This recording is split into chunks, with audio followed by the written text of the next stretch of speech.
If you understand completely what I'm going to tell you from this moment on, your life will never be the same again. You will suddenly find that good luck just seems to be attracted to you. The things you want just seem to fall in line, and from now on you won't have the problems, the worries, the gnawing lump of anxiety that perhaps you've experienced before. Doubt, fear, well, they'll be things of the past. Here's the key to success and the key to failure. We become what we think about. Now let me say that again. We become what we think about. Throughout all history, the great wise men and teachers, philosophers and prophets have disagreed with one another on many different things. It's only on this one point that they are in complete and unanimous agreement. Listen to what Marcus Aurelius, the great Roman emperor, said. A man's life is what his thoughts make of it. Ralph Waldo Emerson said this, a man is what he thinks about all day long. William James said, the greatest discovery of my generation is that human beings can alter their lives by altering their attitudes of mind. And he also said, if you only care enough for a result, you will almost certainly attain it. If you wish to be rich, you will be rich. If you wish to be learned, you will be learned. If you wish to be good, you will be good. Only you must then really wish these things and wish them exclusively, and not wish at the same time 100 other incompatible things just as strongly. My old friend Dr. Norman Vincent Peale put it this way. This is one of the greatest laws in the universe. Fervently do I wish I had discovered it as a very young man. It dawned upon me much later in life, and I found it to be one of the greatest, if not my greatest discovery outside of my relationship to God. The great law, briefly and simply stated, is that if you think in negative terms, you will get negative results. If you think in positive terms, you will achieve positive results. That is the simple fact, he went on to say, which is at the basis of an astonishing law of prosperity and success. In 3 words, believe and succeed.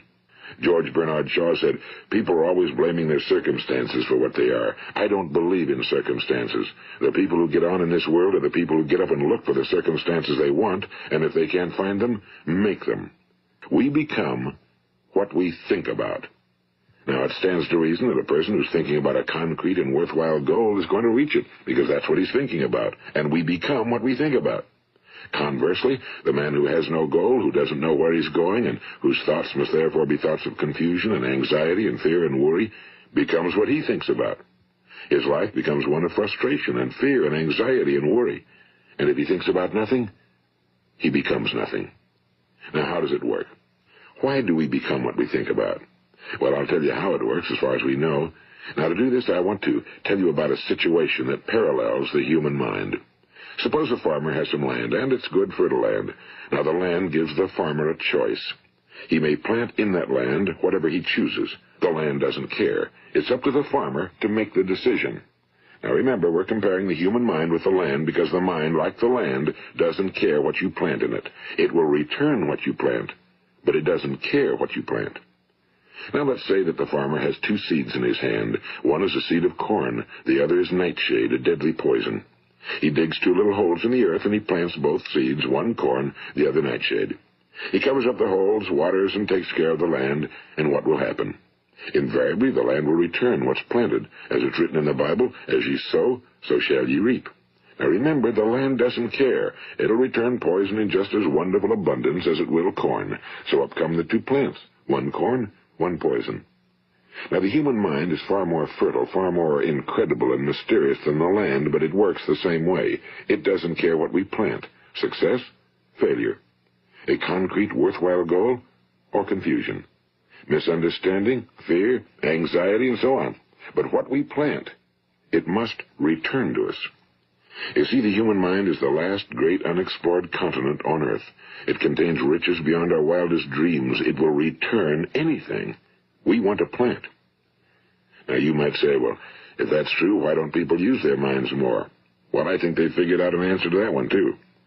Our mind comes as standard equipment at birth. It's free, and things that are given to us for nothing we place little value on. Things that we pay money for, we value. The paradox is that exactly the reverse is true. Everything that's really worthwhile in life came to us free.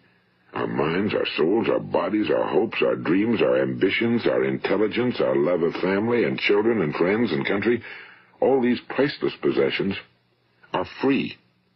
But the things that cost us money are actually very cheap and can be replaced at any time. A good man can be completely wiped out and make another fortune. He can do that several times.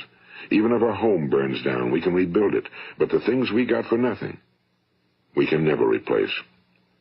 The human mind isn't used because we take it for granted. Familiarity breeds contempt. It can do any kind of job we assign to it, but generally speaking, we use it for little jobs instead of big, important ones. Universities have proved that most of us are operating on about 10% or less of our abilities. So decide now, what is it you want? Plant your goal in your mind. It's the most important decision you'll ever make in your entire life.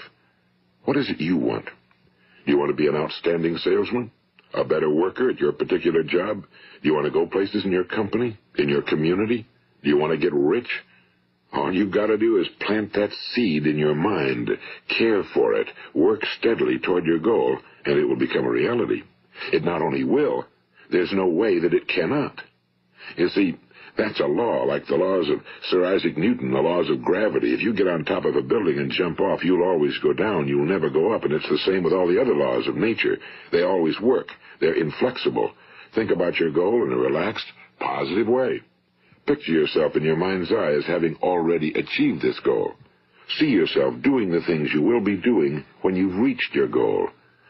Ours has been called the phenobarbital age, the age of ulcers and nervous breakdowns and tranquilizers. At a time when medical research has raised us to a new plateau of good health and longevity, far too many of us worry ourselves into an early grave trying to cope with things in our own little personal ways without learning a few great laws that will take care of everything for us. These things we bring on ourselves through our habitual way of thinking. Every one of us is the sum total of his own thoughts. He is where he is because that's exactly where he really wants to be, whether he'll admit that or not. Each of us must live off the fruit of his thoughts in the future, because what you think today and tomorrow, next month and next year, will mold your life and determine your future. You're guided by your mind.